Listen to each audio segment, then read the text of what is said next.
baby.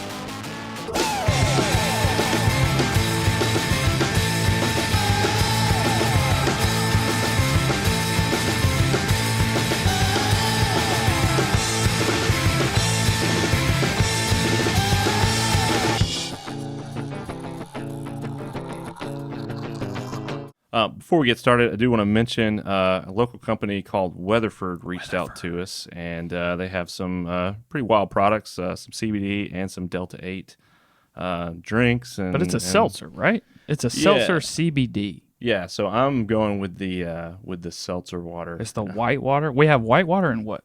There's a black water in there too. So what's the difference? The TLC, the TLC, yeah, CBD and THC. Yeah. So I'm not a huge fan, and I told them this when they asked me. I was like, I'm not a huge fan of the Delta 8 stuff, but they said no, we got these CBD things, so I figured I'd give that a try. They do have some other products that will knock your socks off. You got to be careful. Yeah. But I mean, that seems pretty interesting though. Seltzer. No, it's pretty good, dude. I'm trying it. It's really pretty good. So. Yeah, I'll link them in the description below if anybody out there listening is interested. Check out Weatherford. And also a huge shout out to Good People Brewing, keeping us hydrated. For sure. Always love those guys. Good people. Justin, dude, you survived, man. I did. Oh my gosh. Back from the woods. That's crazy. Well, I've been wanting to have you on ever since you embarked on your journey hiking the entire Appalachian Trail, which is a huge accomplishment. It's insane. Yeah, thank you. How many days or how long were you on trail? So I started May 10th. There's an approach trail that kind of leads up to the AT or the Appalachian Trail. So you do that. Did that May 10th. Finished October 3rd. That's when I summited to Katahdin. And so that was 146 days, I think, is what I had. That is insane. Dude. That is insane. But it's actually not, I mean, so like when I was first doing research and like seeing how long it would take, like the average was like 5 to 7. So, I mean, I couldn't imagine being out there for 7 months. Like I would have spent way more money, you know, just been away from, you know, so 7 months would have been a long time. But so I actually started late because most people start. You got some people that will start in February. That's like very early because what you're trying to do is if you start in March and April, you're with what's called the bubble. That's like the main group of people that are just making their way, the bubble that's moving up, you know, northeast. So if you start in February, you're kind of in front of that. If you start, you know, March and April, you're going to be around those people. So you're going to go into Dollar General or Walmart and they're going to be out of the stuff you're looking for. Like if you're looking for tortillas or all the hiker stuff, you know, ramen, like they're just going to be wiped out. So I started late, not really knowing that I was starting late because, I mean, I was kind of ill prepared, you know, like I didn't, you know, people are like, what did you do for training? Exactly. How do you prepare for something like that? You just go. Fucking go. Yeah. Start walking. Start walking. Yeah. So I like didn't really do much research into a lot of stuff. And a lot of people that were, you know, my friends and family were pretty worried just because of like how little research I did. But the AT is kind of like, it's a really tough hike, but it's one that you can start off with because the logistics of it, as far as like how much you have between towns and resupplies and you know, there's a lot of water along the trail that you can gather and filter. It's pretty easy. The main thing is just mental. You know, you're out there that long. You're waking up, hiking 20 miles, breaking down camp, hiking 20 miles, cooking, setting up your tent, waking up, breaking down camp, hiking 20 miles, finding somewhere to camp, cooking. You know, you're doing the same thing over and over again. So it's mainly mental. But, you know, I started way behind everybody. So towards the end, like I was catching up to people that had started in March. Like I remember I got to this one hostel in Maine and, you know, we had kind of like been behind the bubble the whole time. And every now and then we'd start getting to see more people and stuff like that. But just leading up towards the end, we're starting to see all these people. And we're coming to this one hostel. It's called Shaw's. It's a pretty popular, iconic hostel. And we get there, and I'm like, maybe they won't be that busy. But there's 80 people on their property. And it's like, it's just a house. It's not like a hotel or anything. You know, a lot of these hostels are just in like a house. So, I mean, they had private rooms. You could have bunk rooms and stuff. There was like 30 tents on their yard. So it was pretty intense. So I really didn't want to catch up to people, but in the end, we ended up catching up to people just because it's not that we hiked fast or did a lot of miles each day. It's just because we didn't really take many days off towards the end. I was with a good group of people that they were motivated.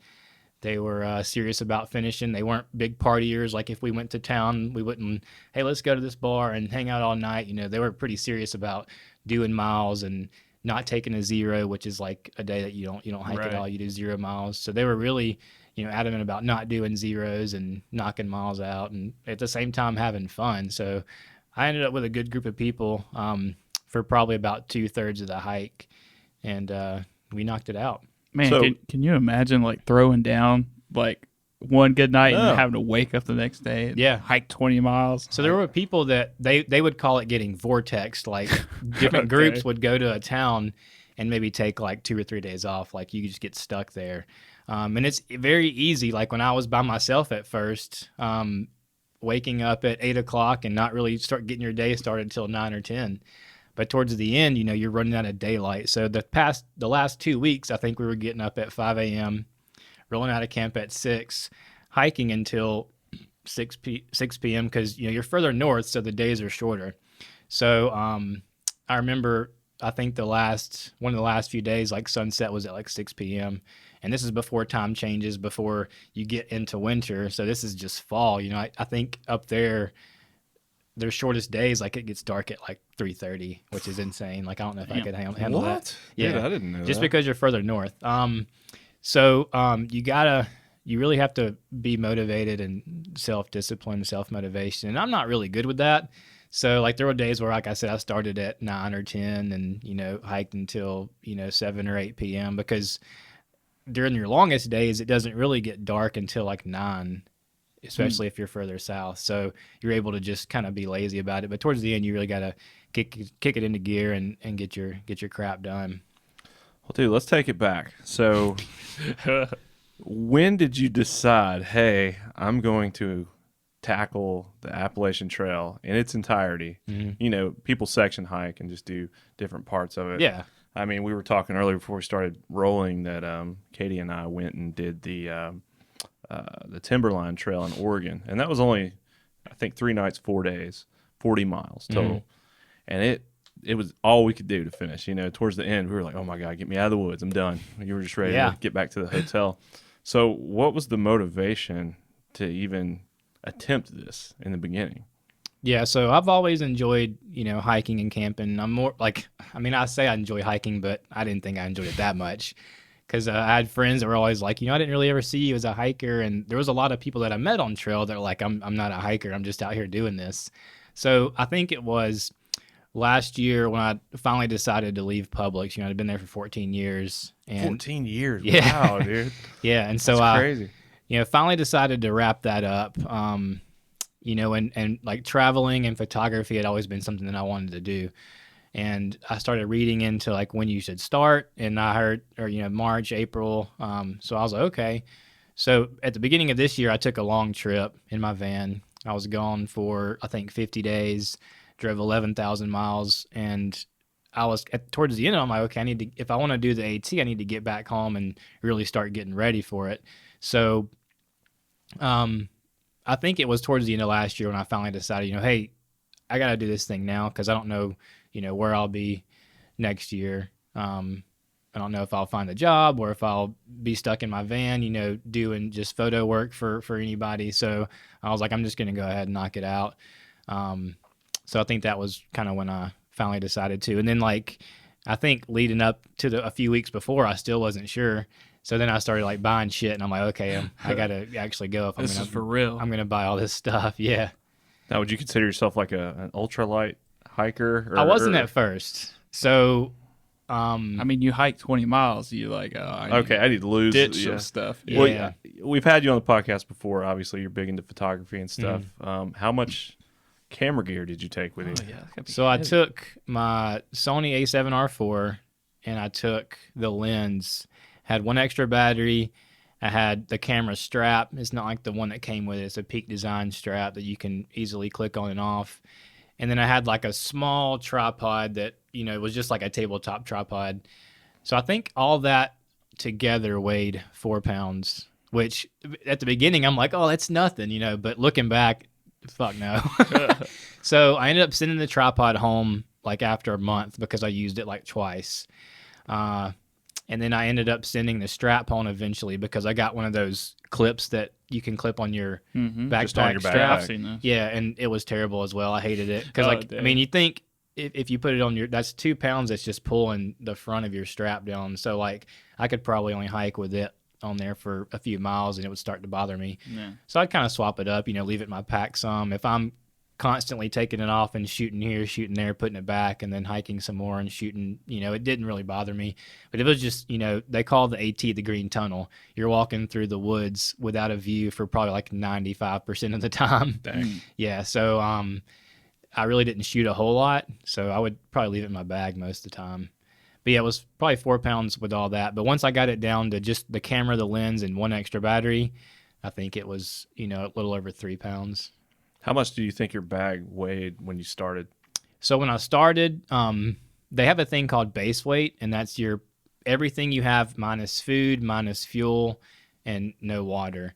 So I didn't know that at first. So I weighed everything minus water, and I think it was 42 pounds. 42 pounds. Yeah. Now, I'm not a hiker, so is that a lot? At first, I was like, oh, man, I'm under 50. I'm good. Yeah. So, you know, it took a few weeks. I started, or a couple weeks, I guess. I sent a few things home, and then later on, I started sending more home. And in Irwin, Tennessee, I can't remember how many miles in that is, but I decided to get a new backpack. So I had an Osprey, which just the bag, I think, was almost 4 pounds. And then I swapped to this one company called Hyperlight Mountain Gear, and they make like ultralight, you know, stuff like tents, bags, and stuff like that. So I swapped to that bag, and it weighed, I think I got the taller one, so it weighed like 2 pounds. So right then off the bat, I was saving 2 pounds, you know.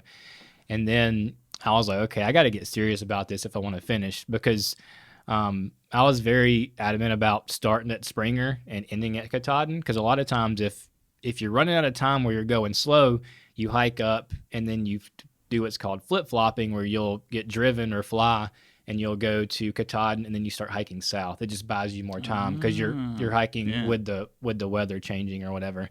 So I didn't want to do that. But, you know, I started late, so every single person I was passing that was day hiking or just out there, you know, hiking, they're like, oh, you're going to have to flip-flop. You're going to need an ice pick when you get to Katahdin, the climate you're starting so late. And I was just like, at first I was like, oh, okay, I guess I will, you know, but after a while, you know, it got kind of old when people tell you that. Because like after Irwin, I kind of got serious. I'm like, okay, I need to do this many miles a day if I want to finish. Yeah, I can take this many days off, which, you know, I started really not taking days off. So after I got that pack, sent some stuff home, it really took, I guess I was about halfway through, and we went and bought a gram scale from Walmart, and I weighed everything. Ziploc bags, grocery plastic bags. Are you cutting your toothbrush and all that too? Yeah, like, I mean, I didn't do that because I had like one of those bamboo ones, but yeah, I mean, that's something a lot of people would do, is cut their toothbrush in half. Cut the handle off the toothbrush. Save those grams, Save those man. grams. Yeah, so I weighed everything, and it's kind of, and I put it in a Google Sheet document, so you like have everything listed, you have the weight of everything, you can highlight all that, and it gives you your total weight. So it's easier if you have everything listed out. You can say, okay, well, this doesn't weigh much, it's 2 ounces, but if I send this home with these other 2 things, that's 8 ounces I'm saving, you know?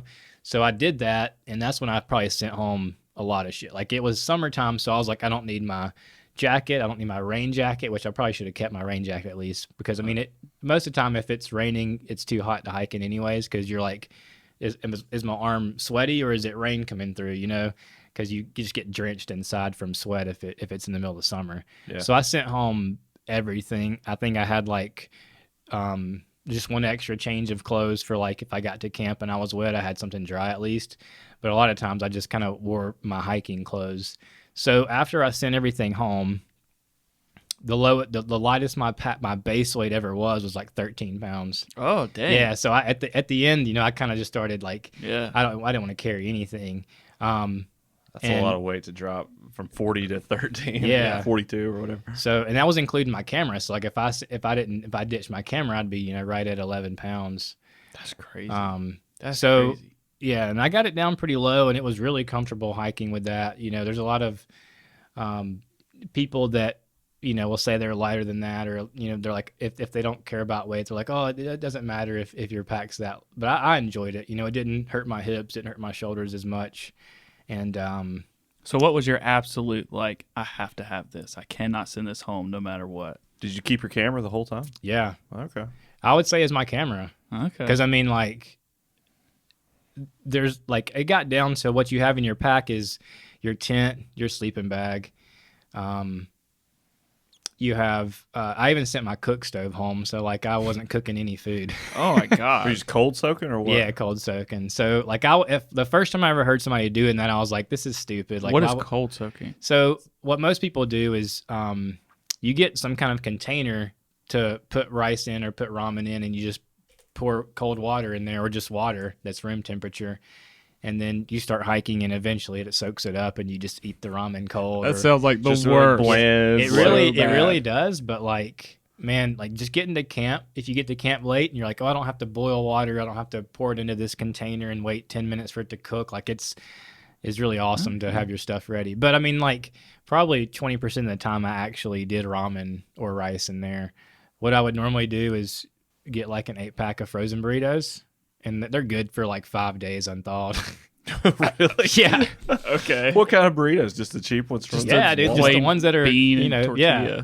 And then Hot Pockets are good as well. Just get a pack of Hot Pockets and let them thaw out. Just thaw in your backpack. Just walk for a week eating the Hot Pockets that are thawed out. Dude, put them in your crazy. pocket. That's body heat.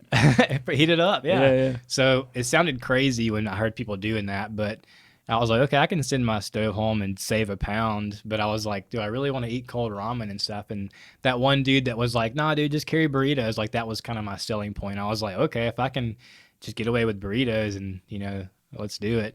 And you, like, I don't think, like, I always wanted to say, like, when I get home, I'm going to eat cold ramen. I'm going to eat these frozen burritos just thawed out, not heated up, and see, like, how stupid I was to be like, oh, man, this is gourmet, because after a while, like, everything just, like, whatever you're eating, it's survival. It doesn't matter. Like, it just tastes so good. Yeah, sure. I'm sure you're burning like 1 million calories, and you're hiking, what'd you say, 20 miles a day was your goal? Yeah. I think from start to finish, I've got it in here somewhere. It did take 146 days, like I said, to finish.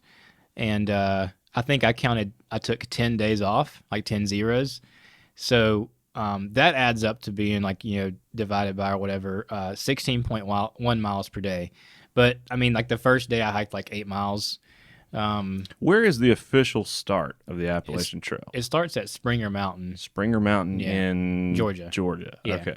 Now, did you drive your van and then park it, or did you fly? No, so my dad drove me halfway. I had a friend that lives in Atlanta pick me up halfway and drove me to her apartment in Atlanta.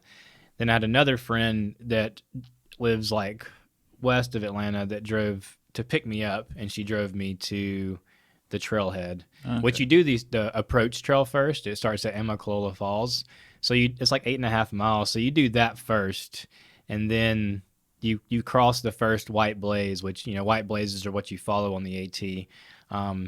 So you cross the first white blaze, and then you keep going to like a shelter or wherever you want to camp. So that first day you really don't count. I mean, I wish I would have skipped it since I started late, because you can drive and hike like a mile the wrong way to the very start of the trail, and then you can start the AT from there. Because that 8.5 miles, they call it the approach trail, but man, it was tough. Oh, dang. Like, I think it doesn't even count. No, it don't, man. What? Yeah, so like the first 100 miles, you're probably like, I did 100 miles of the AT, but I really did 108. But after a while, you're like, that 8 miles is nothing. I'm not going to count it anymore. Yeah. But I mean, you might get to camp and the water is 0.2 down this side trail. So you have to go get water, which is 0.2. Then you have to walk back, which is 0.4 altogether. And then you get to the top of this one lookout, and it's like, oh, there's a view, 0.2 that way. So if you want to go see that, you go 0.2 there and 0.2 back. So all in all, I mean, I probably walked 100 extra miles that aren't counted just because you're doing that. Now, are you wearing like a Fitbit or an Apple Watch? No, or I anything? just so there's an app called Guthook. It's in different sections, and you download each section, so like you can see where you are on the trail offline, because a lot of times you don't have service. Sure. That's what I was like. You're out there, buddy. Yeah. So you turn your phone on airplane mode, and you turn the brightness all the way down, and that's what I usually did when I was hiking. I had an Anchor like 20,000 milliamp charging block for my phone or to charge like my headphones, whatever I wanted to charge. Sometimes you just turn your phone off if you know like you're going through it, like through the Smokies, and that's a bigger section and you're not going to have, good service. So if you leave your phone like off airplane mode, the battery is just getting drained because sometimes you forget that you didn't turn it off. So with this app though, you have downloaded maps and it tells you where water is. It tells you where all the shelters are. People can comment like if it's dry for that month, you might be like, okay, this water source is 5 miles away, so I'm only going to carry a liter of water to that. But in the comments, like if it's dry, people will put, that it's dry, there was no water, or it was a trickle, or there's water, but it's just pulled up and you got to scoop it. So people kind of help each other out with that, with that app. And but it's got everything. You kind of made it too easy, honestly. Like if I do another hike, it'd be kind of cool to like have a paper map, and that'd be rad. Yeah, and just go with it. Which they do have like it's called the AWOL guide. The guy's trail name was AWOL, but he had like a paper, and they update it every year, so it's pretty current on like mileage and where all the hostels are and shelters and campsites and stuff like that. So he came up with that guide, which is I had some friends that were using that. But you don't know, like if there's a water source on there, you're like, I don't know if it's dry or if it's flowing, if it's not flowing well. So it just depends on, what your preference is. Now, is it hard to lose your way on the trail, or is the trail pretty clearly marked? Oh, it's clearly marked. Like there's blazes every, sometimes you'll see one blaze on a tree here and you can see the other one like as you're hiking, like it's within sight. But when you start getting to like national parks, like it goes through the Smokies and it goes through the through Shenandoah and Virginia, so there's all kinds of trails going everywhere. So it's kind of easy to get off trail, but I mean most of the other trails are marked with different color blazes. Like there's no white blaze on a different trail. Like if you follow white blazes, it'll go from Georgia to Maine. So it's pretty easy to follow, but I definitely saw. I didn't think about other trails. I knew that, when we did the Timberline Trail, there was sections where we were crossing like these big, massive, like riverbeds. Yeah. And so you really don't have a trail. I mean, it's just boulders. And so they would have, the cairns, I guess, the little stacks of rocks and stuff. But I didn't know, like you said, with it being the Green Tunnel, if it's just like a hallway, like it's like pretty easy to stay on trail, I guess. So it is, but then there's parts like, Pennsylvania is known as Rocksylvania just because there's so many rocks. Like you're hiking on rocks, like boulder fields and stuff like that. So there's sections of Pennsylvania where it's just rocks and you're like, where's the trail go? So there were areas like that where I kind of like got off a little bit. But you just kind of hike back to where you were, or you can pull up Gut Hook, and it's got like the arrow on there, and it's really precise with like which way you're facing. So like if so you're not gonna get lost. No, I mean there have been like there's one section where this woman went to use the restroom and couldn't find her way back to the trail, and she ended up dying. Wow, really? Like I don't know how long she was out there for, but I mean, and then if you get up into like New Hampshire, like in the White Mountains, you're above tree line on some places, and like it's really windy. And I mean, I don't know if I can pull up the video to show you guys on this thing, but it looks like we're in like some intense stuff. It was really crazy. Like we got Is this on Instagram? No, I mean I put it on my story eventually, but yeah, it was pretty crazy. That, yeah. Just looks like a windstorm, and the person in front of me can like barely walk. It was wild. Looking back, having done, how many miles did you say it was total? So it's 2,193.1. It usually changes every couple of years because they're rerouting stuff, or if the trail goes on a road, they would rather have less road walks, so they'll like reroute it into the woods. So it changes, every now and then. A little bit from year to year. I think like 10 years ago it might have been like 2,170. So it gets longer every year. Yeah. So it's like go ahead and do it before they add another 20 miles. Yeah. What would you say was the hardest part? The hardest part? The hardest section, or the hardest couple of days, or I mean, would you say you got better at it as you went on, or did it just get harder to keep going every single day, waking up and you're just on trail? Another 20 miles. I think the hardest part is just like the beginning, because in like Georgia, and then you get into North Carolina and Tennessee, like those are pretty tough because you got those, like I said, they're called PUDs, pointless up and downs. So like you go to the top of one, and then like as soon as you hit it, you're like, okay, we're gonna go down, and then you get to the bottom, which is it's just called a gap. So you get down to that gap, and then you go right back up. Like the trail was flat, like it really wasn't flat at all. So I think the starting was pretty tough because you didn't have what's called your trail legs. Like once you're out there for 2 or 3 weeks, like it takes different people longer to get acclimated. But once you get your trail legs, like, man, you come up to this, like, it might be like 2,500 feet of elevation, but you just go without stopping. Like you don't stop at all, like to get water. Like you just pull your water out, drink it, and you just keep going.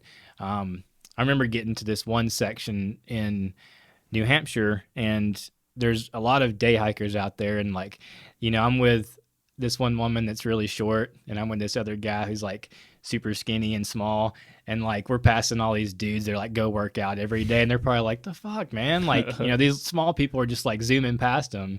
But you know, we'd been out there for so long, you just go up. Like you start to hate going downhill, as crazy as it sounds, because yeah, at first you're like, man, these uphills are killing me, but after a while the downhills are what starts to hurt. Like it hurts your feet, your knees, your ankles, your hips. You got your heavy pack on, so every time you step, that pack is pulling on your shoulders. Yeah.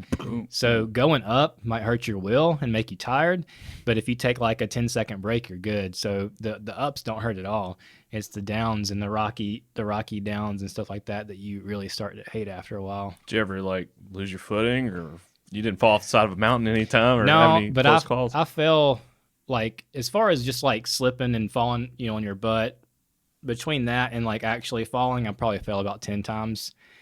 You know, one time I was in Pennsylvania, I was walking, looking at my phone, and I'm on flat ground. I don't know, you know, how I fell, but I tripped and I hit my face on a rock right here.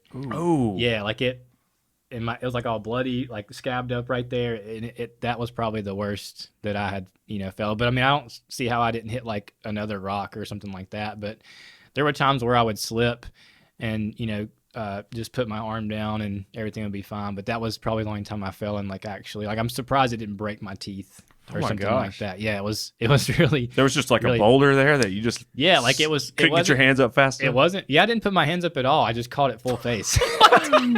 Like I don't know how I didn't, you know, like put my hands down to stop myself. You know, it just happens so fast. You're like, your body's like, no, that's a waste of energy. Yeah, man. Just take it. Just take it. And so you have those trekking poles, which, you know, I always. Anytime I would go hiking, you'd see like older people with them. I'm like, man, who needs those? But man, those things help so much. Like going uphill, it, you know, it makes you less tired. Going downhill, you know, you're taking all that weight off your knees. More stability, yeah. I would think. Yeah. So there was a bunch of times where I would like kick a rock and, you know, start tripping forward, and you just put your poles down and catch yourself. So I don't know if I would have fell and they saved me, or, you know, if because you think if you're doing this and walking, at first I was like, this is too much. Right. But after a while, it just becomes second nature. You know, you're just, you know, out there, they're trekking poles. But I think they really come in handy if you're hiking that far. Now, if I was to go hike 15 miles tomorrow and that was just my day hike, I probably wouldn't take poles. But if you're hiking 2,200 miles and it helps just a little bit each day, like it adds up over time, that they really do help. Well, dude, yeah, when we did our hike, Katie was real big about, hey, make sure we get trekking poles. Yeah. And I thought it was kind of goofy at first, but I would say the thing that it helped the most with is the water crossings. Oh, yeah. And I learned to dread water crossings. You could hear the rush of the water, and I was just like, God, we got to do this again. Yeah. You know, and then you have to make the decision, am I going to get my feet wet? Am I going to try to find a dry spot to cross? And some of the crossings that we had to do, they were pretty, and you got your pack on and stuff. It's like, if I go down, it's going to be bad. Even though this isn't like a rushing river, yeah, it still could be scary. And some of them were pretty wild. So did you have any major issues with, you know, crossing water where you have to swim across or anything like that? Nah, so it was actually very nice. Like a lot of times there were like rocks that you could hop across, and sometimes your foot would fall in and get wet. But for the most part, I think from like Georgia all the way to like New Hampshire, like I probably could have crossed everything and not got wet at all.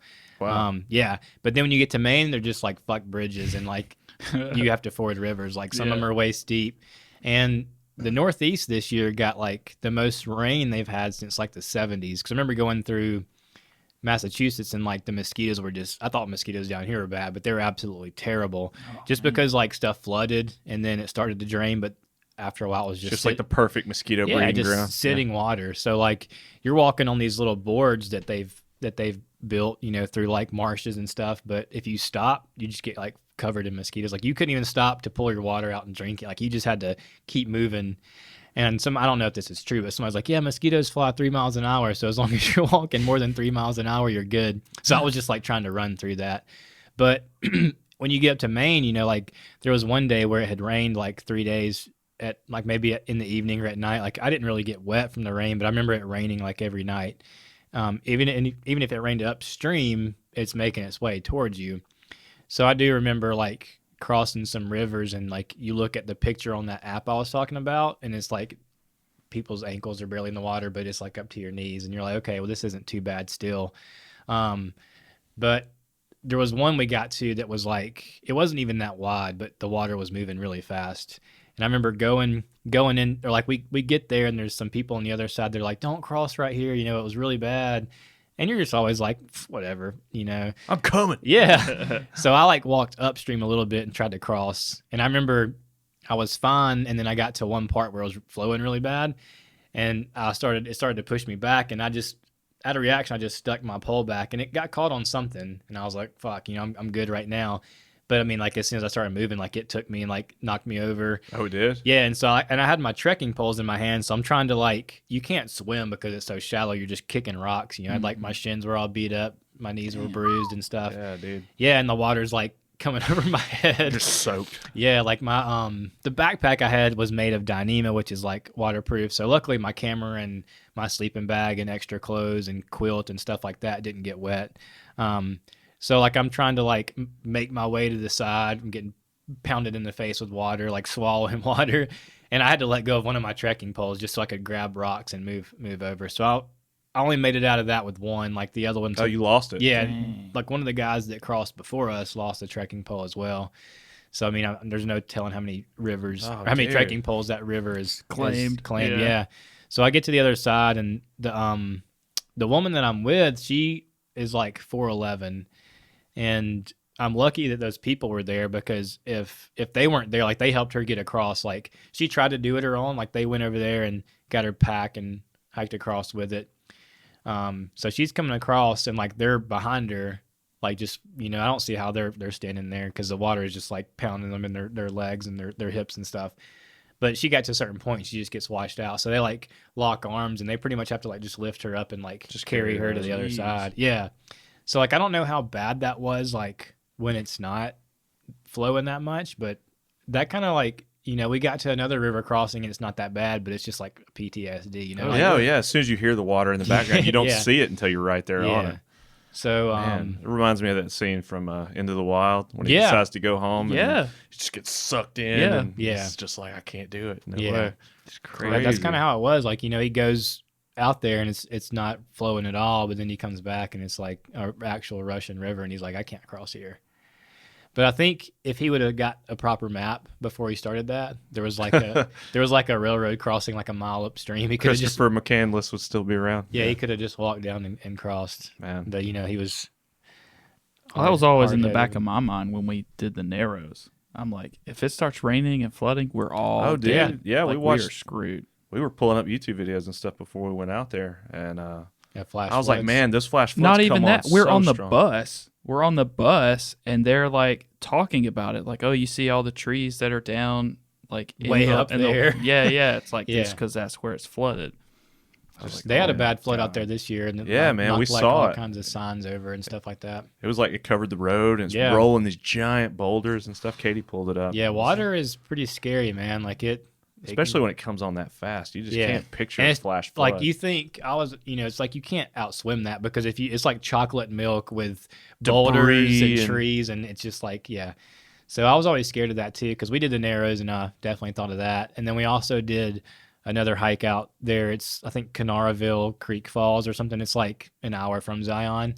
But it could be like all sunshine and flowers where you are, but then like if it rains upstream, that's when it bad news. The Narrows is a trail at Zion National Park in Utah. For those that don't know, pretty cool. So you mentioned a couple of times. I assumed you got rained on a good bit. Like I think we got lucky with not getting rained on much. You know, some people don't mind hiking in the rain. I tried to dodge it whenever I could. Like if I knew it was going to rain at this time and there was a shelter, because there's shelters like, every so often, like, you might, if you're hiking 20 miles, you might pass 2 or 3 that day.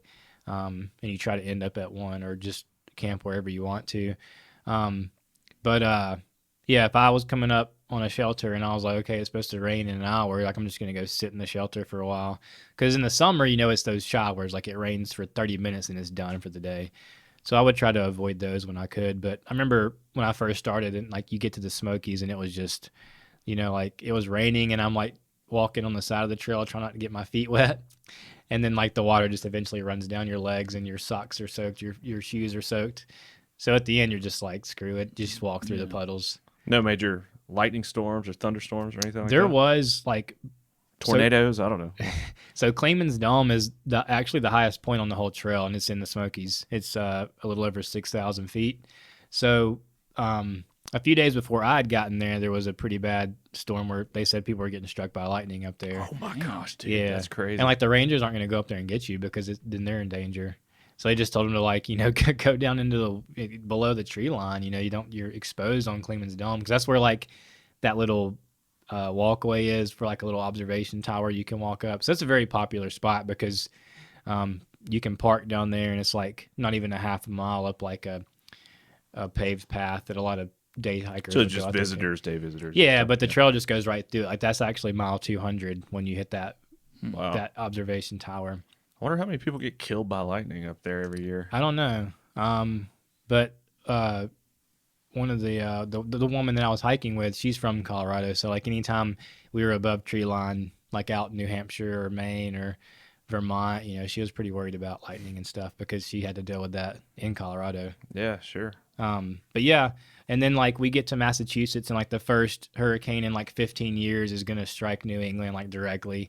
So we took that day off. But it wasn't that bad. It could have been a lot worse. I know a lot of people that I was hiking with like, oh, we should have just kept going and gotten rained on. But I was like, we didn't know it was just going to rain. Right. I don't want to be up there and there's like 50-mile-an-hour winds and we're camping and trees are falling over and stuff. So we actually took the day off and, chilled in the hot tub and stuff like that. So it was a good day. So when you're in town, you guys are staying at just like hotels and chilling out and washing your clothes and stuff? Or what does that look so like? at first... like I said, there's resupply points like every 3 to 4 days. Now, some people, when they're planning their trip, they'll create boxes for themselves and you can ship them to places and they'll hold them for a certain time.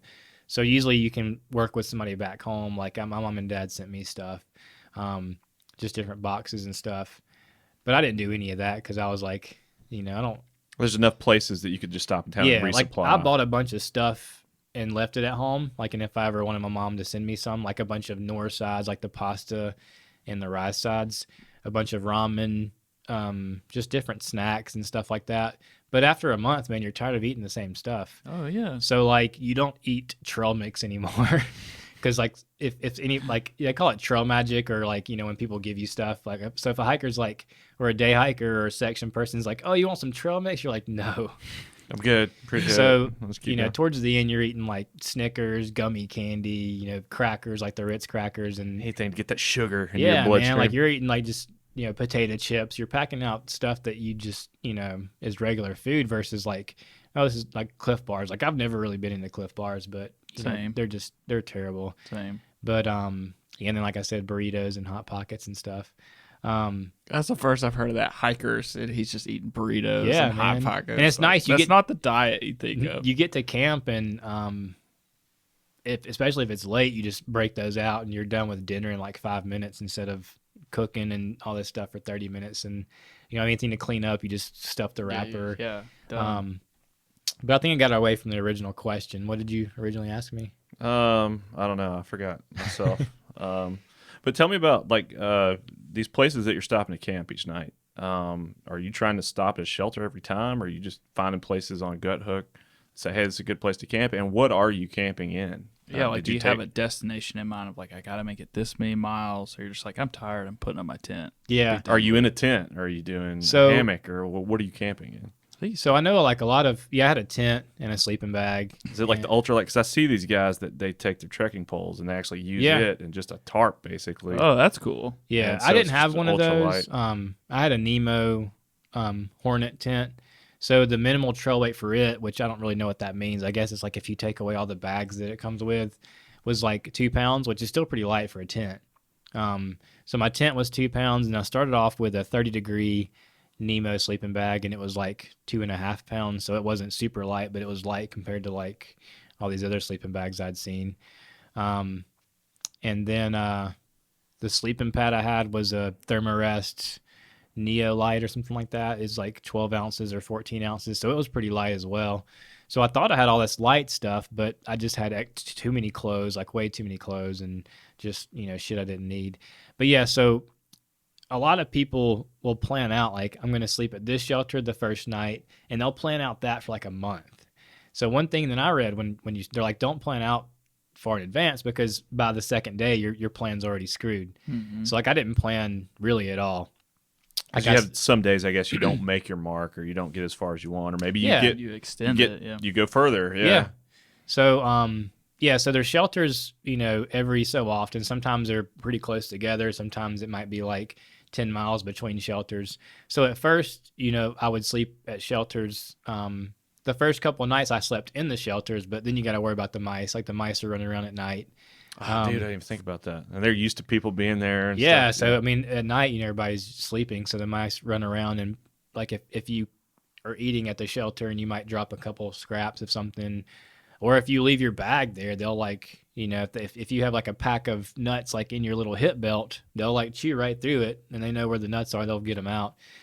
But I never had anything get in my bag, thankfully. Never had any rodents crawling in your underwear or anything. No, I saw plenty of them and heard them, but like I didn't have them like coming to my sleeping bag or anything like that. So the first night I slept in one. The second night I did as well, but I didn't sleep very good because you're just worried about mice. I mean, they're not going to like harm you in any way, but you're just kind of worried about them. Sure. So I really slept better at a shelter, they had spots where you could set your tents up, So if I set my tent up, you're kind of like in your own private area. So you're kind of like, I would start, I'd sleep better in my tent. So that's what I would do. But I would sleep at a lot of shelters at first. And then they have what's called stealth sites, which they're not really stealth because they're just right off the trail. But it's just where somebody like maybe created a site. And so towards the end, like the last month, I don't even think I slept at a shelter. Like I would just stealth camp because me and my friend Laura, that's what we did most of the time was just stealth camp and just kind of try to stay away from other people for some reason. You don't want to get sick or catch anything from anybody else. Oh yeah, you got COVID going on. Yeah, or norovirus or stuff like that. When you started out, you were solo, and Yeah. had you planned to meet other people and do this trail with, or you just randomly met friends? Yeah, made so friends. I guess. you make friends. I think like the first day I started hiking, I met this other dude named Sam, and he was just doing a section, but you kind of stick with people. Like we hiked together some. You really don't hike with a person for a lot. I mean, if you really like that person, you will, or if you're good friends with them. But I mean, you're spending a lot of time with that one or two people, so you're kind of like, you'll hike. Maybe you're not in a good headspace that day, so you want to hike alone, or stuff like that. So you kind of hike by yourself most of the time, and then you just make a plan like, hey, we're going to do 18 or 20 miles, or we're going to stay at this shelter, or we'll, meet up at this road crossing and go to town or something like that. So you just kind of plan, get a good group of people. They're a trail family, so they call it a tramily. Yeah, you just get a tramily, and then some of them are 10 people, some of them are 3 people. It just depends on. I'm pretty chill and laid back, and I can get along with most people. But what I found on trail was like there was a very like small certain type of people that I really like to actually hang around and hike with, because there's a lot of crazy people out there, and I was just like, y'all are too much. Right. I'm out here to get away from politics and the news and arguing with people. So I like that just getting along with everybody kind of shrunk, and I was like, So for all the people that are watching this that I hiked with, if I hiked with you and camped with you, and I really liked you. Then the next day you're gone. Yeah. So I started alone, and then you meet. I mean, you're all going the same way for the most part. I mean, you got nobos and sobos, which is northbound and southbound, but for the most part, you're hiking the same direction, so you're gonna find people to hike with. Oh, that's cool. I didn't think about I don't know, running into people that you may not really want to hike with, or This guy having crazy sucks. people out there. Oh my god! He's been talking my ear off for the past 20 miles. Yeah, so it's kind of hard to distinguish between if somebody's a hiker or they're just living in the woods, because you'll see Was there a lot of that? Yeah, you'll see people that this one dude I crossed. You could tell further along, you can tell which people are through hiking because they don't have much stuff. And so the section hikers or mainly the section hikers, their pack, it looks like they brought their refrigerator plus their living room. So their packs are massive and they got everything hanging off, and you're like, okay, this isn't a through hiker.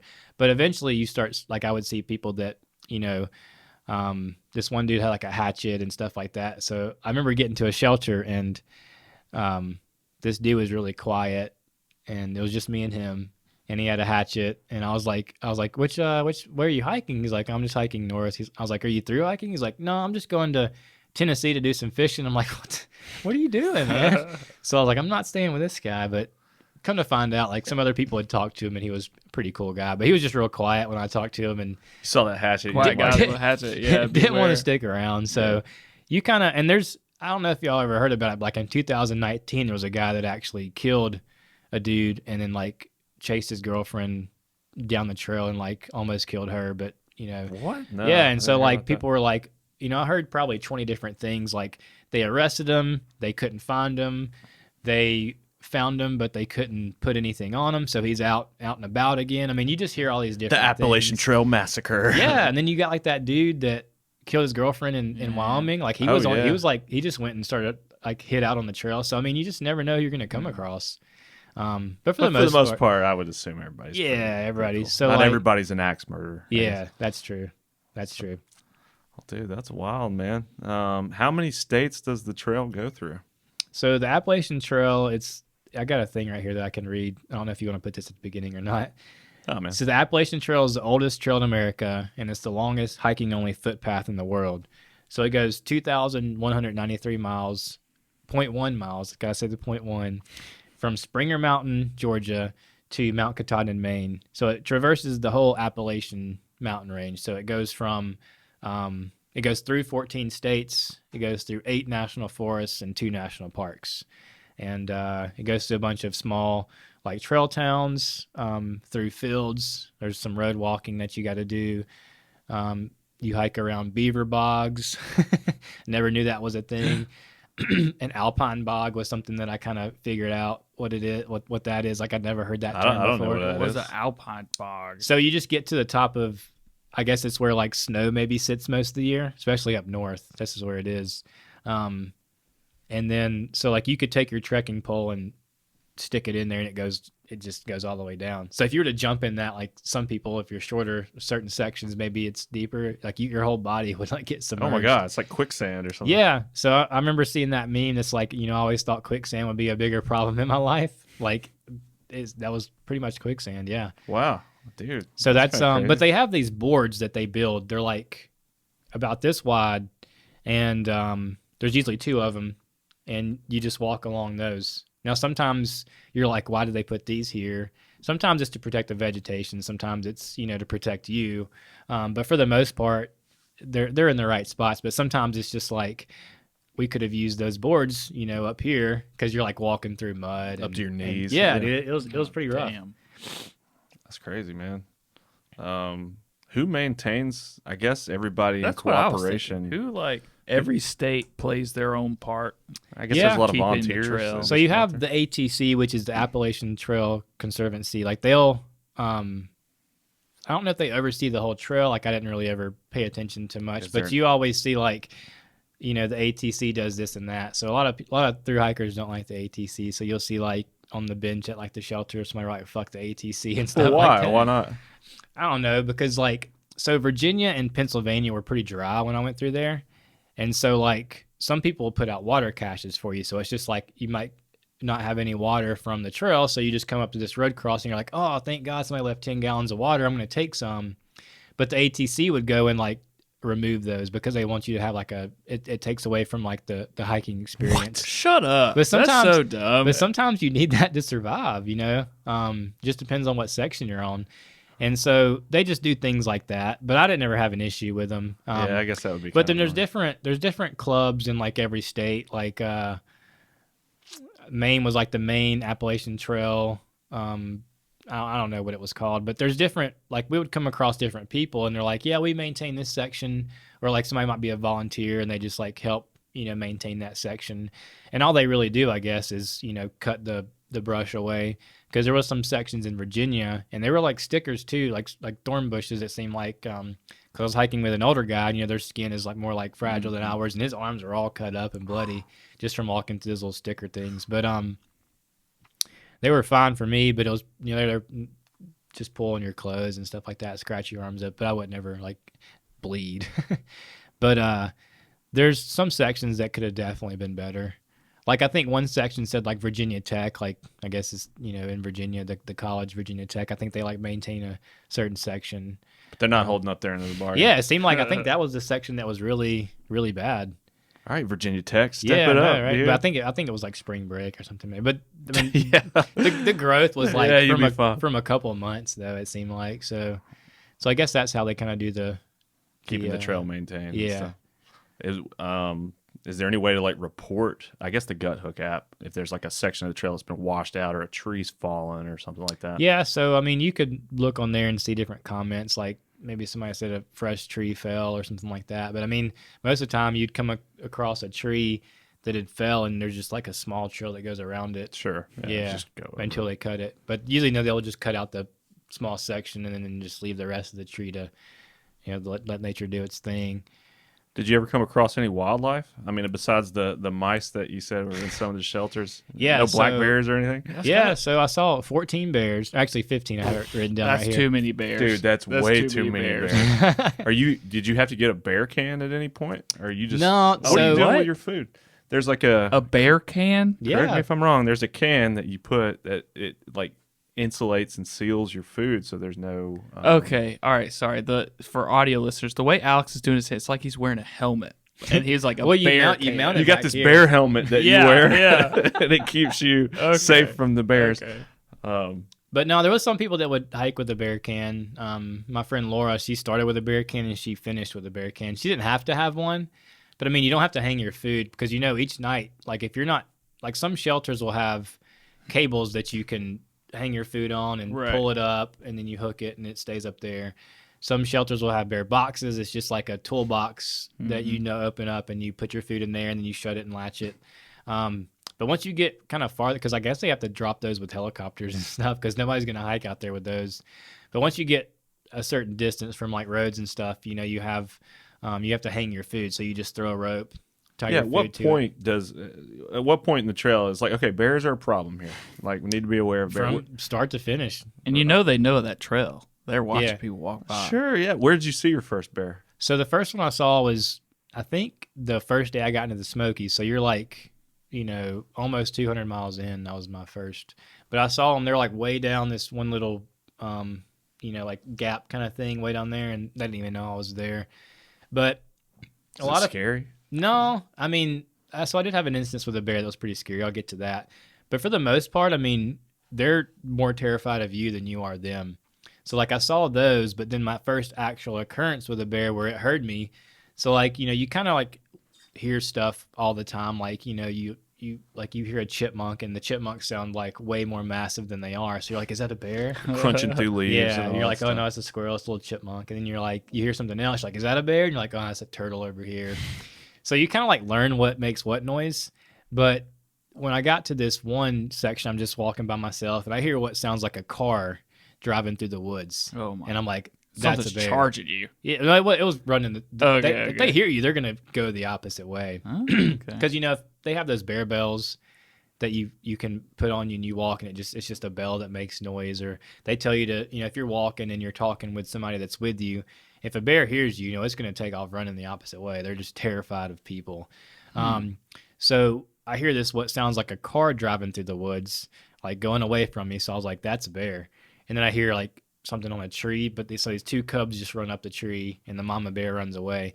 So they're not really aggressive unless you get close to their children. Yeah, dude, Right. it seems like if I saw cubs, Yeah. I'd be like, oh no. I'm in the worst. There's a spot. mom There's a somewhere around mom here, yeah. like breathing behind me or something. Yeah, so the cubs are what you really got to look out for. But I heard her run far over here, and I knew they were right there, like probably 20 feet off the trail. So I just kind of like, hiked really fast past them.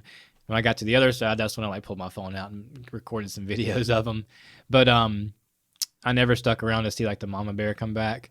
So I saw those three, and then it wasn't for a while before it was a long time before I didn't see any more. But there was a small section like right before you get to Virginia, and there's like on Gut Hook, if there's a shelter that they closed due to bear activity, like it'll say that you can't stay there.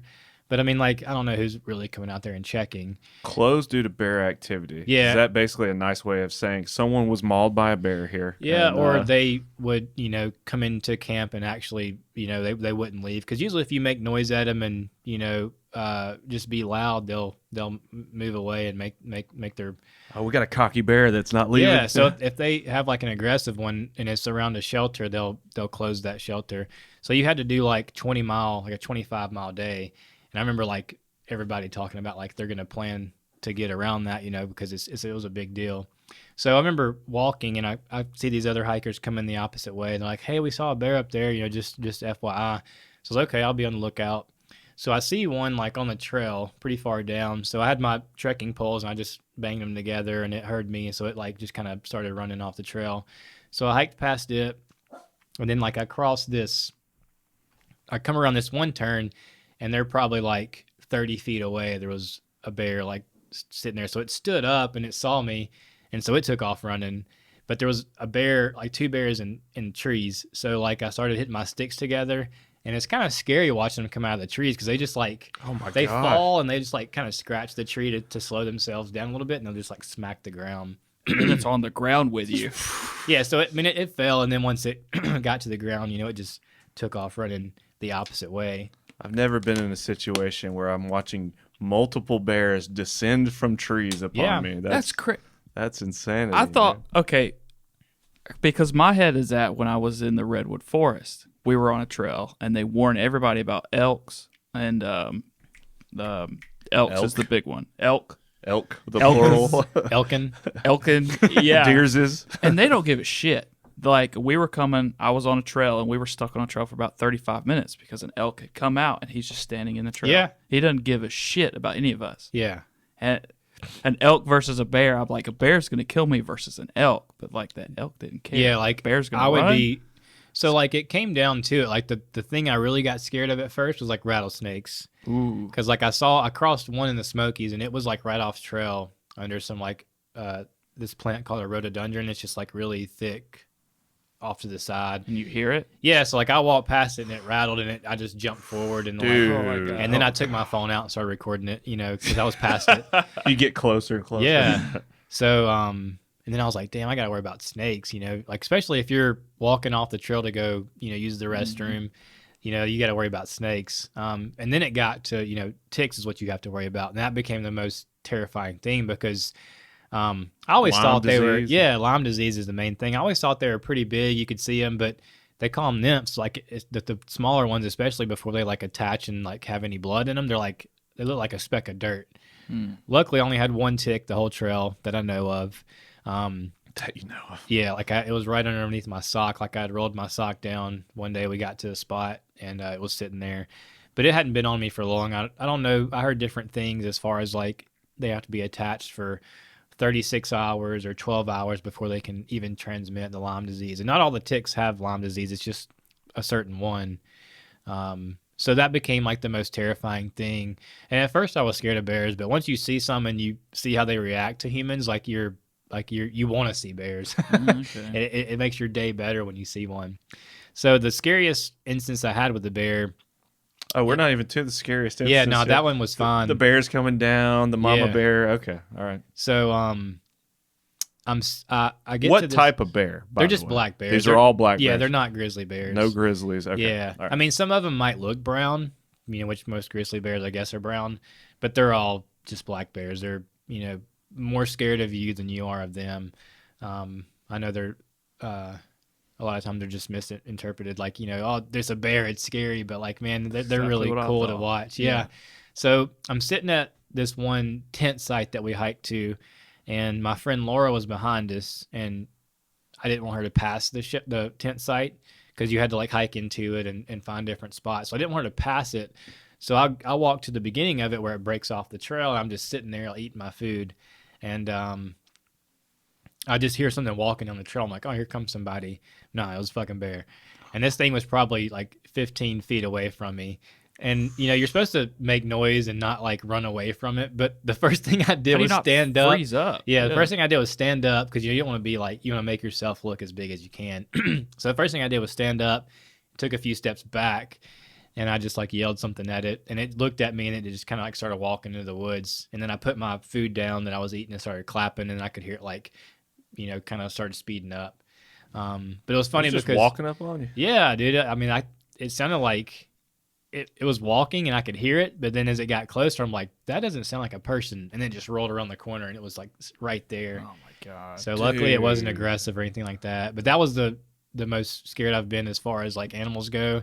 And then like crossing that river was probably the most scared I've been. Like terrified as far as like I could have died. Dude, that's insane, But, man. Did you camp at that spot where the bear walked up on you? Yeah, we were already set up. You're so like, it was well, but they actually had a hopefully they bear come back. box there, so it was pretty safe, as far as, you're able to put your stuff away from you and stuff like that. So Do you carry bear spray or anything like that? nah, I didn't ever carry it. My friend Laura did, and she carried it the whole way, but luckily, she didn't have to use it at all. That's why you have friend groups when you hike. Other people. Yeah, that's to why I carry kept all her the other around stuff. was for the bear Yeah. spray.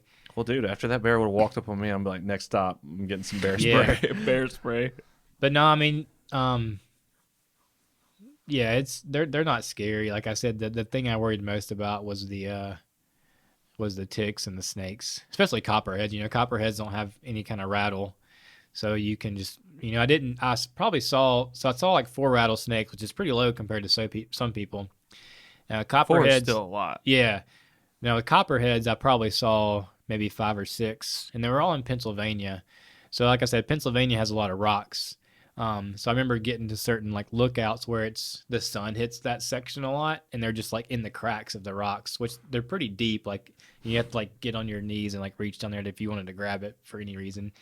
But usually like Yeah. the people that were already there would like warn you like, hey, there's snakes, down here in this one little crack. So I didn't ever like come across any that were like really close to me or anything like that. Like I knew about them before I even saw them.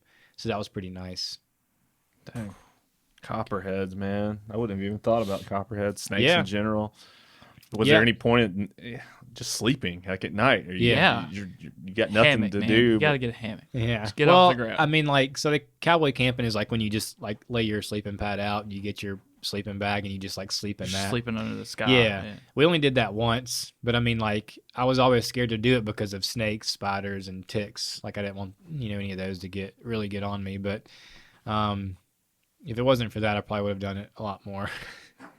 You kind of briefly mentioned the food situation. You said you kind of lost your stove at some point you just were like, screw cooking. I'm just going to cold soak. Yeah. But what are you eating for the most part, besides the burritos and the Hot Pockets? When you first started out, are you doing like the dehydrated meals that you can get from like Mountain High? I Yeah. know that's what we ate a lot when we did our hike. Yeah, so if I was just doing a short hike, I would probably go with those. But they're like $10 to $12 a pop, so Yeah. that adds up really quick. So I mean, you have those north sides, which are like rice and pasta. Those are just a couple bucks a piece. So you can get those, and you can, they have those tuna packets and chicken packets of like tuna creations, I think is what they're called, and the Yeah. chicken creations. You can buy those just for extra protein, extra calories. Maybe add them to ramen or add them to the pasta sides, just different combinations, and Tuna then- ramen, baby. Let's go. yeah. They call it a ramen bomb. You can, like the mashed potatoes, like, Instant mashed potatoes. yeah, just, you can cook those up, add some jerky, or just get some pepperonis and throw them in there. There's Towards the end, you're just dumping everything man. into one. um, I don't care. For Just real. feed me. I don't care. yeah, you're just looking for anything that can keep you going, because you're burning, I don't know the number per day, but you're burning thousands of calories, and you're not Sure. if you're not putting them in there, then Did you you know, Did you weigh yourself before you started? Oh yeah. So I didn't weigh myself like right before, but I know I was around 185. And then the day I got finished, before we ate that night, like I weighed 142. Wow. Oh my God. So that's 42 or 43 pounds. 43 That's a pounds. lot. Yeah, man. So, I mean, a lot of people lost weight. I remember towards the end, like, these are strangers that I'm talking to at this hostel. I didn't know them. I knew one person. But we're all pulling up, like, the day you started, you take your picture at this one little sign. So we're all pulling up our pictures, and we're like, that's not you. That's not you. You know, most of the dudes, like, have no beard or, like, I had shaved pretty close before I started. So you're just funny, like, looking at people's, like, then and now photos. It was extreme. Well, we all, everybody at home was rooting for you, and we were following you, on social media and stuff, and we all noticed after, the first months, like, dude, he looks like because you kind of had some times where you weren't posting a bunch. Yeah. And, from like one of the photos, a couple weeks later, you post another photo. I'm like, dude, he looks like he's lost like 15 pounds since the last one. It started going pretty quick because I remember like the first 100 miles, like I remember like the reason I had to get a new bag, one it was because it was heavy, but the other one is because like my waist straps were grounded out, bottomed out. Like they couldn't get any tighter because that hip belt gets to the end of the little cinch thing. So, you just shrunk. Yeah, you have to have that because, if you tighten that and it's tight on your hips, then that's what the frame does is it tightens the frame and it pulls the weight off your shoulders. So like I had to get something that would take that weight back off my shoulders.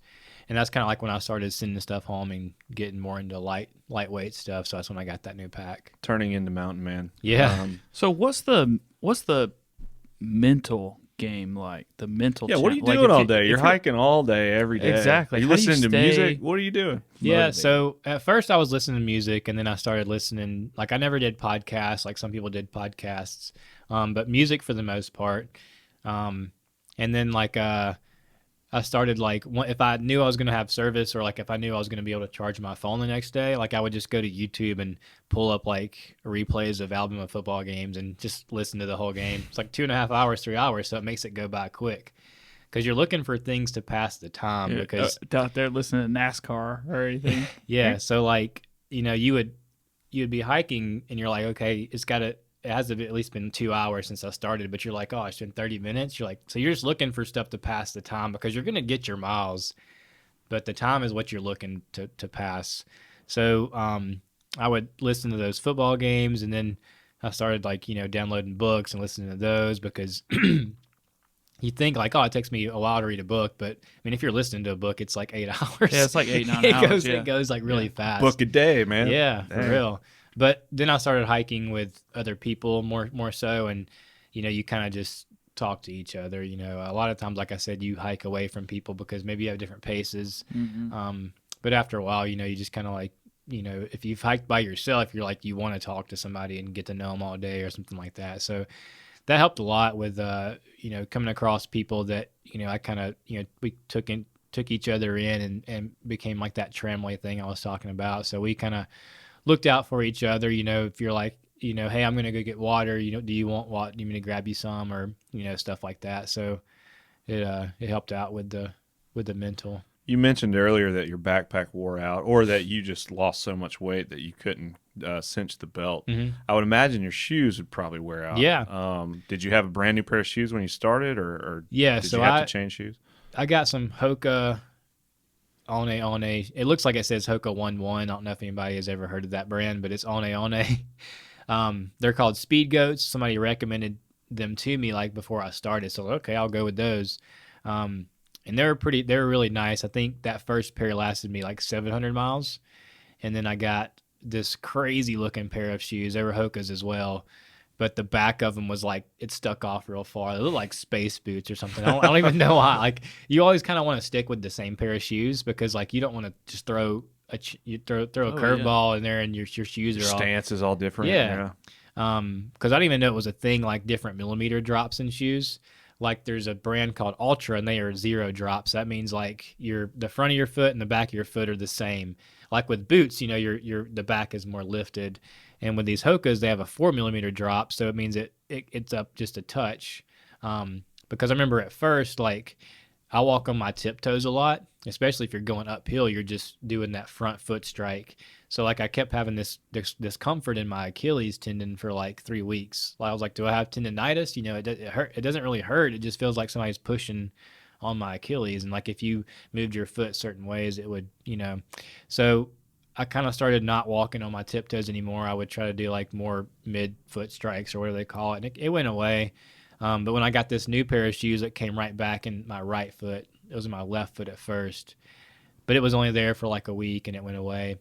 So I had that second pair of shoes for, I think it was 800 or 900 miles. They were more like boots. And then my third pair of shoes, I remember I got those in Norwich, Vermont. So I think I only had like 500 or 600 miles left to go. So they lasted me towards the end. How did you know your shoes were wearing out? Dude, they're just falling apart. Just falling apart. You can feel rocks more. You can see your toenails and stuff. Yeah, well, you can feel rocks more often. And then like that second pair of shoes I had, I probably should have got a pair before, like, earlier on, because the tread on the bottom is just like peeling off and falling apart. You have what's called shoe goo, and usually the toe of your shoe, like where that rubber comes around, like that'll start peeling off first, because you're just kicking rocks all day. Like I remember when I used to go on hikes before, I guess I just didn't hike as fast because you're just looking around you and stuff. But when I was hiking the AT, man, you're just trying to, go through it, and you're tripping all day and kicking rocks, kicking roots. So it really tears your shoes up. But that toe part comes off, so you just get some shoe goo and, put it on there, hoping you just extend the life of your shoes for a little bit longer. But I went through 3 pair of shoes. The last pair, they don't have much left on them, but a little bit. But there's some people that, went through 4 or 5 pair of shoes, so it gets pretty expensive. Yeah. Starts to add up, man. That's crazy. Yeah. I guess all your other gear and stuff lasted the duration. Well, his walking stick was gone. Yeah. Well, you lost your walking stick. I lost one. Traded out the backpack. One trekking pole, but the other one made it all the way to the pole, end. not a walking. Sorry. But it's pretty messed up, man. Like I bent the bottom section. I bent it like the first week, so I was like, oh, these aren't gonna last long. But it stayed bent the same all the way to the end, and that's the one I have. The first sleeping pad I had got a hole in it somewhere, so I bought a new one in Damascus, Virginia, and it lasted, a few hundred miles, and it started like I would. In the middle of the night, I'd be like laying on the ground. Wake up on the ground. You just don't want to blow it back up, so you just like roll over and just like, I don't care. Go back to sleep. But eventually I got a new one. So I went through 3 sleeping pads. It was like the first few days, like I put my toothbrush in the bear box, like I didn't have it in a bag. And I went to get it the next day and it was gone. I'm like, who steals a toothbrush? But maybe they just thought it was theirs and grabbed it. So I went through like 3 or 4 toothbrushes just because like I don't know how I lose stuff, but you just toothbrush thieves out on the trail. So the battery bank that you use to charge your phone, like I lost the first one I had. That thing's got to have some weight to it, though. Yeah, that was probably one of the heaviest things I had, and I had a bigger one than most people just because like I didn't want my phone dying. Sure. You're not doing one of those weird like solar panel backpack. So a lot of people start with that and they send it home like right away. Because I mean, like I had sunscreen at first, and the only time I used my sunscreen was when I was in Gatlinburg because I got off trail to go to Gatlinburg, and I didn't really plan for it, but it was Memorial Day weekend, so it was insane there. Like they jacked their hotel prices up like 75% or like 200% probably. So like it was pretty crazy. But I ended up getting a hotel there, and like the next day I'm waiting on a guy to come pick me up. They have like shuttle drivers all over the place, all along the trail that you can call and get a ride here or there. And you got to pay them. I mean, they'll take you anywhere because you're paying them. So I got a ride back, and when I was waiting on that guy, like I was standing out in the sun, that was the only time I used sunscreen. So I ended up sending it home. So you don't use it much because, like I said, they call it the green tunnel. You're in the pretty much in shade. You're in the shade the whole time. Yeah. So talking about that, getting rooms, shuttles, and stuff, would you say hiking the trail is expensive in any way? Or like, yeah, I mean, it can definitely get expensive. I spent that much money hiking through the woods. So there's people that, will hike the trail. They'll sleep outside all the time. They won't stay at hostels. You might go to a hostel and pay $5 to take a shower. You might pay a few dollars to wash your clothes there, because all that stuff is included if you stay. Like if you pay $30 for a bunk, you can get a shower, you can do laundry. They're all different. Some of them do the laundry for you because they don't want you like fucking up their washing machine, or putting too big of a clothes load in there or something like that. So it can get expensive, but some people will just pay for a shower, pay for laundry, go to the grocery store, get their stuff, and get back on trail and camp some more. But there's some people that will go to town and stay there for a few days. And the thing I spent the most money on was food, because you don't have, you're eating that a cold food for a week or 3 or 4 days, and then you're like, oh, I can't wait to get a burger and fries, and I'm gonna get a hot dog and get some nachos. You think of all this stuff, and when you get to town, you just spend, like, I remember spending like $40 on food, and like I was like, why did I buy all this? I can't eat it. Yeah. But you have what's called hiker hunger. It's I still have it. Like the other night, my parents cooked fish, and I ate way more than I usually do. I ate all the fries like that I had on my plate, and all the extra fries, I ate those too. And then like 2 hours later, you're like, man, I'm hungry again. So I've probably gained 10 pounds since I've been done with the trail. But man, yeah, I can imagine how good are those days when you finally get off trail and go into town. And you've been thinking about a hamburger with for chili 8 days. I'm gonna take a shower. Yeah, what was the dude. longest gap between towns or between showers or whatever? So the longest I went was 8 days, which is not too bad, but you get used to how you stink. Like I remember at first, like didn't have a shower for a handful of days, and like I come across these day hikers, and they're probably 20 feet away. And I'm like, man, I can smell their dryer sheets. I can smell their shampoo. It smells so good. Yeah. Yeah, it does smell good at first. But then I remember like the last day, like my buddy Trey came up to hike with me. He brought my van up, and he was wearing deodorant, and I was walking behind him like, man, that's giving me a headache. Like, oh, dang. I've been off the trail since October 3rd, and like I've had a stick of deodorant since then, but I forget to wear it. Like I probably put deodorant on like You're all twice. natural. Yeah, man. So you just, it's life is stripped down to its core. I mean, you have like all this expensive backpacking stuff, but it makes you really appreciate the small things. Like I remember I was probably 7 or 8 days in, and like I had a friend that picked me up and took me to this hotel in Hiawassee. So it's like one of the first like towns you kind of come across that you can go stay at. And where is that? It's in Tennessee. I mean, it's in I think it's still in Georgia. In Georgia. So okay. like Georgia is, I think 78 miles of the trailer in Georgia. So it was within the first 78 miles. I wasn't doing many miles at first. So she takes me there, and I remember like she like came and hiked with me some, and then I got back to her car. I was like, man, I can't wait to sit in the front seat of her car, because you're sitting on rocks and the ground and stuff. So it makes you really appreciate like just all the little things. The little things, yeah, like food and a chair and running water. So like it's pretty awesome as far as like getting back to it like that. Any memorable meals when you got back into town that, like, after doing maybe an 8-day stretch, where you're like, dude, I've been dreaming of a Pizza. of a Big Mac or something? So I mean, I always got stuff like that, but I remember like it was pretty far into the trail in Vermont. There's this place that you just constantly hear about as you're getting further north. It's a place called the Yellow Deli, and it's a cult. Oh. So yeah, so they're like the nicest people in the world, but you get up there and it's definitely like It's a cult, They're like, like hey, a full blown cult. yeah, like, and we got up there on a Saturday, and that's when they have their meeting or whatever it is. So like we got brought in, and they start giving us food and stuff like that. So it's pretty interesting. But the Yellow Deli is just like you can walk in there and eat, and the food is like phenomenal.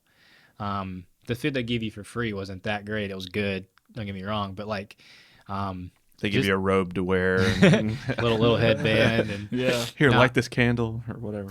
But yeah, it's pretty and they're like, we don't believe in money, so you don't have to pay us. What? They're like, Yeah. what's more important is your time. So they kind of pull people in, and there's people that get stuck there, and so it's pretty interesting. Got to draw a hard line. Like, all right, Yeah. thanks for the ham sandwich. Like they take I am leaving. and they have a farm too. Like you can go work on their farm. It's like stuff like that. So I was just like, nah, I'm here to finish my hike. I'm not getting caught in all that stuff.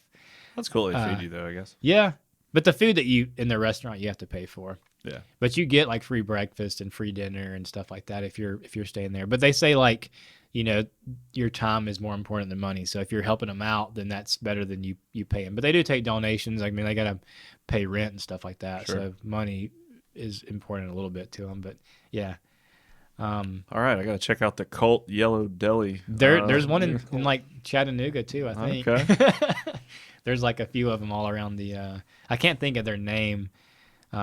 See if I can get in. The 12. I think the 12 Tribes is their actual like name of their thing. The Yellow Deli is just that restaurant up there that they like work out of and stuff. That's crazy. Pretty interesting. But they had really good food, and there was a couple more places that I ate at that were really good up there. But yeah, I mean, it's just good food all along the trail. It doesn't matter if it's a Zaxby's or McDonald's or some like fine place that you go and sit in. So like it was good food everywhere. You did finish the trail. Kudos for that, man. Yeah. That's a Yeah, huge definitely. accomplishment. Thank you. How do you Appreciate it. feel that are you the same person you were when you started, or did you any major life changes or new direction in life that you're going to go now as a result of this? Well, I remember always before, like, I wanted to do these like backpacking trips, whether it's 2 days or 3 days, and like based around photography. But I'm always like, what am I going to eat? I can't hike that far. I'm not good at this and that. So with the trail, the AT, I just kind of jumped into it. So now I'm like comfortable doing all kinds of stuff. So I'm definitely going to do more through hikes in the future. I've got a ton of them that are like on my radar that I want to do.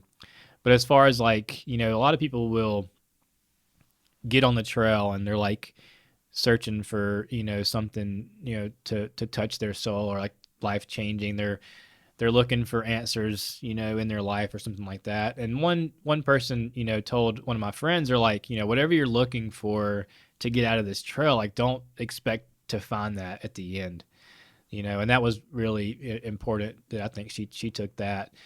But, yeah, I mean, I just did it because I wanted to do something challenging, man. Yeah. And it's definitely the hardest thing I've ever done in my life.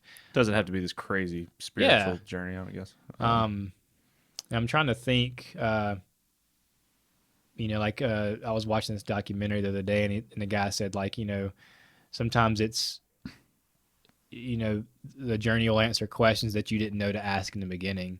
So I always thought that was pretty cool. That's pretty cool. Yeah. So, but yeah.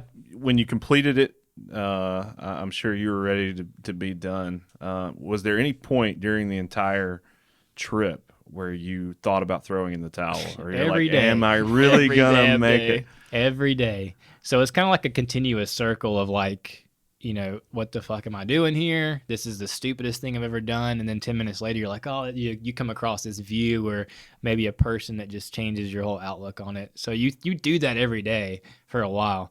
But I think like the second half of the trip, like when I knew I was going to finish, unless like something happened at home that I had to get off for, or, something happened to me, like some kind of injury, like I knew, barring those, like I was going to finish. So I think like halfway through towards the end, every day it wasn't a thing of, man, this is stupid while I'm out here. But at first, especially when you're by yourself and you don't have anybody else to motivate you, because there's plenty of times where like, I didn't get out of camp until 9 or 10 a.m. But if I had What's the point, with man? the other people with me, like, we would get up at 7 and, usually not break camp, too late, around 8 a.m., which is still pretty early. But like I said, towards the end, it got really bad as far as like you have to start at 6 if you want to get your miles in because the days are so short. Yeah, dude, I didn't even think about that. That's crazy. Another thing that I really like, so there was a town we got to, and we called this dude up for a ride. He came and picked us up, and he had a book in his card that he wanted everybody in there to list like your trail name and then write like what the trail has taught you, like the biggest thing that has taught you. And I didn't ever write anything in there because he was supposed to give us a ride the next day. So he's like, you have tonight to think about it. You can write your entry tomorrow. But we didn't get a ride from him the next day because something didn't line up. So I didn't ever get to write in his book. But one person wrote, that like if you're hiking the trail and you see somebody else that's a thru hiker, you're instantly like connected. You're friends. Like I remember I was at a Five Guys eating, and this other thru hiker walked up, was like, hey, you mind if I sit with y'all? I mean, if you're out at a restaurant, there's nobody's gonna walk up, and so it's just to be more like acceptive of strangers. Like, like if we could all do that, then like just the society that we live in would be pretty incredible. Because I know if I come across another person, I'm like, oh, you're a thru hiker, like you instantly start talking about stuff that you would never talk to even your friends about. Like I remember coming across this couple, and 2 hours later we're talking about shit. About like how you went and pooped here and pooped there, and then like this one privy was really bad. So it's just you get straight to the point when you're thru hiking. All right, you got one photo on your Instagram that I specifically asked to ask you about, Katie. If you scroll down just a little bit, right there in the middle, what is the story behind this photograph right here? So it looks like this was 1,500 miles in. I couldn't really remember where it was. Alex, explain what we're looking at right now. We appear to see Justin sitting on a box toilet out in the middle of the woods. Your pants are around your ankles, and you're just like lost in thought, I guess. I don't know. And I'm assuming you also set up this camera to get this photo. Well, I didn't have a tripod, so I had to ask my friend. I'm like, hey, will you take my picture of me sitting on the... So they call them privies. Like my first day, I was like, what? It's spelled Privy. So like the first day I was on trail, I was like, what's a privy? Like I had no idea what a privy was. What's a privy? But a privy is the toilet, So they always have signs at shelters that tell you where the toilet is. But usually, so they put these out here. Yeah, so usually there's walls, and it's like some of them are the most disgusting thing you've ever seen, and some of them are nice. Like there's a video that I made where somebody had put air fresheners in there. It had one of those no slam lids on the toilet for some reason. It slowly closes. What? It had like a whole thing of hand sanitizer, so I was like, this is a pretty nice privy. But some of them are like the shit's almost at the top, and there's flies everywhere. That you don't know if there's spiders in there. Oh, dude! So this has really taken my restroom like expectations way down. So like I'll probably use any kind of toilet now. I mean, You're like literally crapping in a box. It looks it looks like a milk crate. I really didn't have to. Yeah, it honestly does. I didn't honestly have to use the restroom there. I just sat on the toilet. Took a picture. Yeah, but that's still. But I would have used it. Actually, I think I did use it, and then I went back and said, "Hey, will you come take my picture?" Because there's only like 2 or 3 privies along the whole trail that are like that with no walls. There's one in New Hampshire that supposedly has like a really good view. So I wanted to get like a wide shot from behind of me just sitting on it, but you don't stop at every shelter, so we couldn't remember which one it was. Oh, that's a very majestic looking photo. Yeah, thank you. It's awesome. What's next? I was going to ask you about your tattoo. That looks like a fresh tattoo on your finger. Is that due to the Appalachian Trail? Yeah, that's just how they write AT like on all the signs and stuff. You can get one on every finger. Yeah, so I'm thinking, so the Triple Crown is the Appalachian Trail. Then you have the PCT, which is the Pacific Crest Trail, and then the CDT, which is the Continental Divide Trail. So I was thinking, if I do those 3, just put one on each knuckle. Dude, that's awesome. Man. Yeah, I have a cool story behind it like that. Yeah, that was actually my first tattoo. Really? Never had one before. Yeah. Ah. So I got that, and actually one of the guys that I became really good friends with, he's from Atlanta. He's a tattoo artist over there. So I'm gonna go to him for like more elaborate Appalachian Trail tattoo. But I just wanted to get this. It's kind of like out on a limb, and he's got this. So it's badass. Yeah, it's got a story behind it and stuff. And I think that'd be sick to get it across your knuckles. Like that'd be cool. I think so too. So are you thinking about tackling the PCT or any of these other big trails next? I'm thinking of doing it for sure. I really don't know if I want to do the CDT, which is the Continental Divide Trail. But if I do the PCT, then I'm 2/3 of the way there. So it's like I kind of have to do the Triple Crown. So I was thinking next summer that if I don't want to do like a super long distance hike, like 2,000 plus miles, like I might do the Colorado Trail, which is, in Colorado. It goes from Denver, right outside of Denver, to Durango. It's 485 miles. Be a little bit different than the AT because, you're probably above like exposed tree line most of the time. And you don't go above 14,000 feet, but I think there's like side trails to hit some 14ers and stuff like that. But I think that'd be a really cool hike. I've, always liked Colorado from just going out there and shooting it and stuff like that. So I was thinking of doing it. It'd be cool to also like take my time and make my way towards California and then do the John Muir Trail, which starts in Yosemite and it ends at Mount Whitney, which is the tallest mountain in the contiguous U.S. So I think that one would be cool. I think I can't remember how many miles it is. It's 200 something miles. And then get done with it and then make my way up to Washington State and do the Wonderland Trail, which just goes around Mount Rainier. It's 90 miles long. Yeah. So I think knocking those 3 hikes out in the summer would be really cool.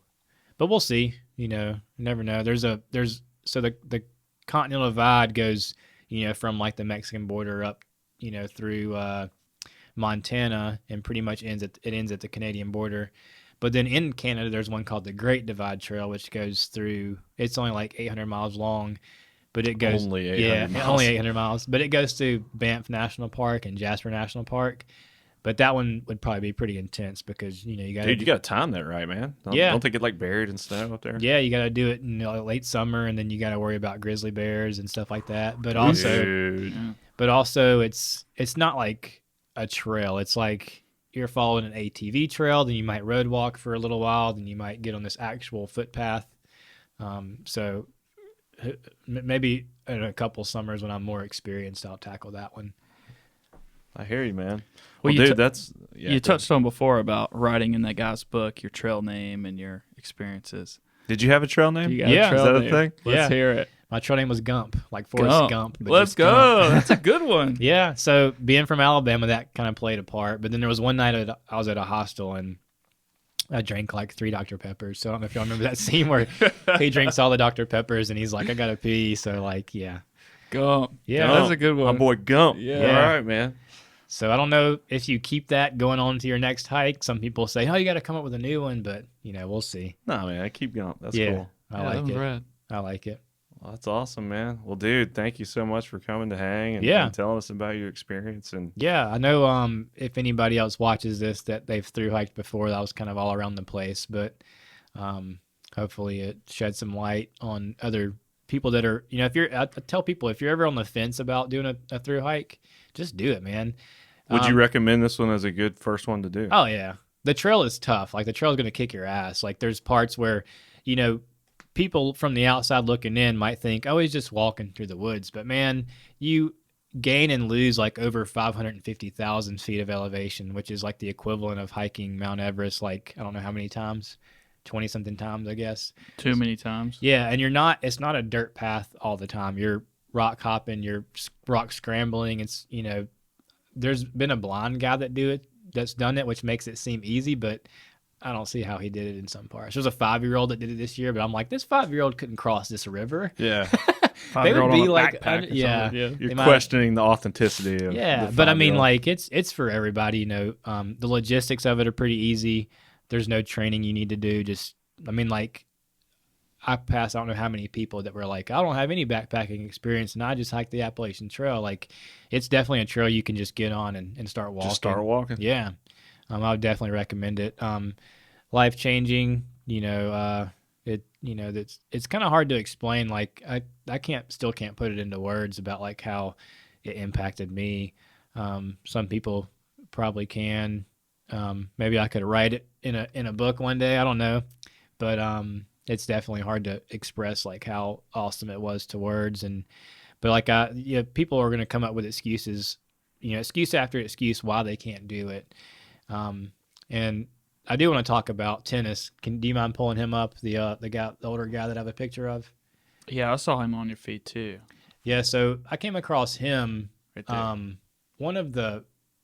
I was in the Smokies, and he was 79 years old, and he's through hiking the trail for the second time. Ooh. And I remember meeting him and a lot of older people that were like over 60 that are doing the trail.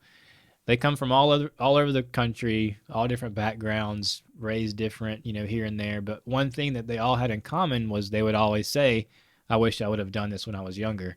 Now, a lot of people have, kids and families to take care of and stuff. But I mean, like, if there's any way that you could just get away to do the trail, like, I would just highly suggest it.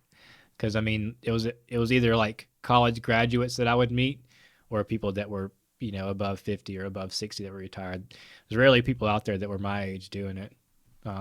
So, because you get caught up in life and Yeah. have like you said, you can think of all the excuses in the world. yeah. And it makes you like realize like how little you need in life to be happy. Yeah, Like, all those miles, it'll show you something. Yeah, I mean, like, working 14 years, when I first started out working, you're chasing money and stuff like that. But I mean, you're going to buy shoes that you're in 10 years, you're not going to remember having, or a TV that you're just going to, want a bigger TV or something like that. So what I was after was just the experiences and the memories, those are going to last forever. I'll always remember those, and hopefully I create more. That's rad, man. That's super rad, man. Well, yeah, dude, that's so cool, and thanks for coming to hang. Like I said, Yeah. On the repeat, we had you on once before, and it's rad to get you back on after the Yeah. trail. So Thanks for having me. I'm glad you guys invited me out to talk about the trail.